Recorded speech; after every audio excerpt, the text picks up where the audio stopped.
गांव का एक बच्चा कुएं के पास खेलते खेलते अचानक नीचे गिर जाता है। अंदर पानी कम है, लेकिन बच्चा डर से कांप रहा है। तभी एक सांप उसकी तरफ सरकता है। ऊपर पेड़ पर बैठी एक चिड़िया यह देखती है।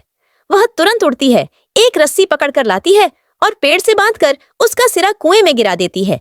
बच्चा डरते हुए रस्सी पकड़ता है और ऊपर चढ़ जाता है। सांप नीचे ही रह जाता है। बच्चा बच जाता है और चिड़िया बन जाती है।